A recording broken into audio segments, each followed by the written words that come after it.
I'm Patty. Welcome back to my channel. Today I'm talking all about building blocks, so fundamentals, basics, essentials, whatever you want to call it, of yoga and strength training.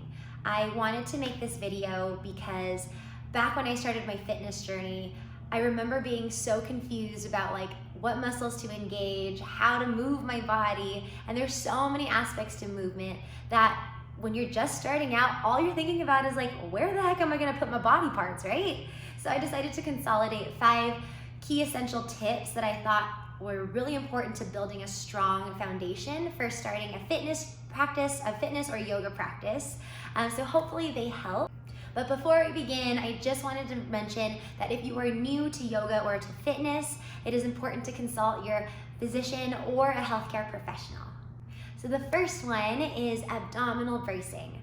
What does that even mean? Well, your core is your entire trunk, the muscles that line your entire trunk. So that means the front and back side of your body. So your abs, obviously your abdominals, and also the muscles that line up your spine. And what I mean by abdominal bracing is that your core should be slightly engaged pretty much all the time, even in your everyday life for basic mobility. So when you hear people complaining about low back problems, for example, they typically could work a little bit on core strength because their core is not contracted, their abs aren't flexed or tight.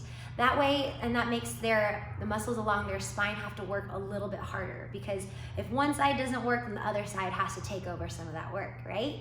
So abdominal bracing as you're moving through yoga poses like plank poses, if you're standing, you're balancing, even with fitness things, when you're carrying heavy weights, it's really important to squeeze your core in tight. So that means hug your ribs in. Think of your entire, your muscles around your trunk as a corset. So you're squeezing everything tight to protect them. Just like packing peanuts, you add a little bit of insulation.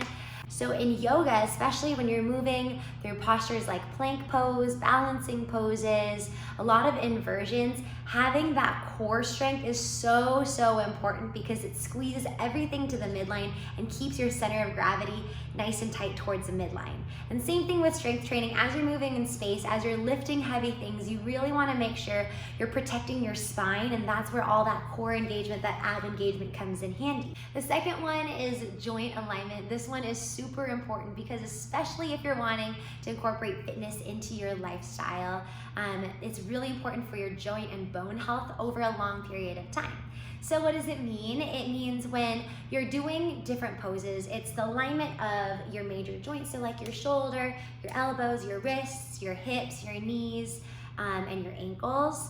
Those you want to make sure are stacked one over the other. Your body and your muscles move most efficiently when your bones are properly stacked. So you see a lot of this in planks, especially in lunges.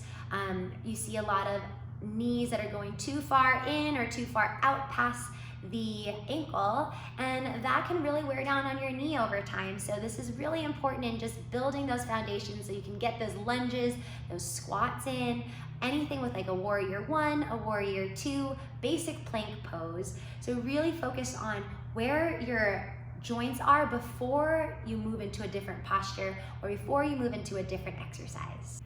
Okay, so number 3 is muscle engagement. This one seems super obvious, right? If you're doing yoga or even fitness or working out, automatically your muscles are working. Yes and no, because you can also be very mindful about how you want to engage your muscles. We're not just throwing our bodies into shapes.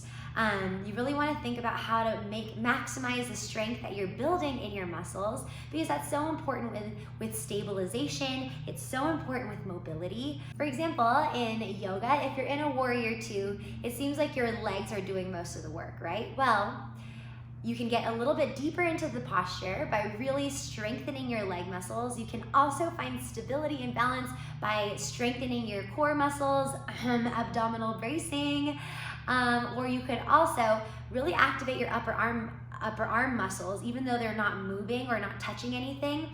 Flexing your muscles can help them engage and it makes a world of a difference. In fitness, for example, if you're doing a squat, it's not just bending down or sitting down. Really think about how your leg muscles are gonna push yourself back up into a stand.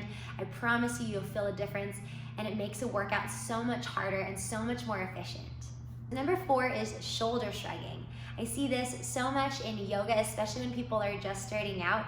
It's when you see people with their shoulders all the way up to their ears in a variety of postures. And this is when you always hear like fitness or yoga instructors say, pull your shoulders down and away from your ears. So stand up nice and tall and proud.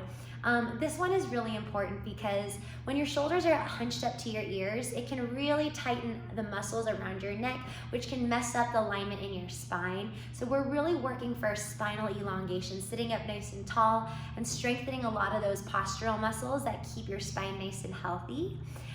So especially in like a plank pose, try to pull your shoulders back and away from your ears. If you are doing any up dogs, same thing here. Instead of dipping your chest down, you really want to lift up and out of the lower body. For strength training, you see this in upper body workouts. Yes, some people intentionally do shoulder shrugs to strengthen the traps. But if you're doing anything else, you want to focus on isolating those muscles. So if it's like a bicep curl, if your shoulders are up here, it kind of takes some of the strength away from your biceps, the muscles you're really trying to engage. So the next time you're moving, especially if you're doing anything with the upper body, try to think about where your shoulders are in space. You want to keep that long, tall posture so you can protect your spine. Healthy spine makes for a healthy life. So last but not least is breath. This one is so important. Your breath is what keeps your body going. It brings oxygen into your body, the thing that keeps you alive, the thing that gives you energy. So for both yoga, where it's slow and steady, and for fitness, where it can be a little bit quicker, but also just as strong, this is so important to think about where your breath is, because your breath reveals so much about what's going on up in the mind space, the brain. If it's short and quick and up in your chest, it can lead to anxiety. But if it's deep and controlled, you can really take a second to slow your brain down, to be mindful about your movements, and to really get that efficiency out of your exercise. So in yoga, we always say breath to movement. This is so that we can really learn to control the length of our breath, that we can take longer, fuller inhales and exhales. And in fitness, you can use the breath to your advantage. Anytime you are exerting effort or energy, you want to breathe out so that you can really engage all of your muscles so that your next breath in is strong and powerful, pulling all that goodness into your lungs. So breath is so important. It's the one thing that happens without us thinking about it, but can also be completely under our control. And when you can utilize your breath efficiently, you can really get the most out of your workouts. So I really recommend taking a second to tune in to what your breath is telling you, the rate of your breathing, if it's quick, if it's shallow, or even if it's like in your chest or in your belly. Those deep, strong breaths will help you really oxygenate your blood and circulate throughout your body. I can't talk about it more, can't emphasize it enough. So remember to breathe. So I have a couple of last little gems for you to hopefully help you on your fitness journey. The first one is, don't worry so much about the shape that you're making with your body. This one is especially relevant to yoga. You see people trying to get into particular postures. Every body is completely different, and everybody is in a different place in their yoga journey. So focus on what feels right in your body. Some days it feels really good to be really deep into a posture. Some days it feels good to just kind of hold back. So whatever it is, don't worry about what the shape is. Look for the sensation rather than the shape.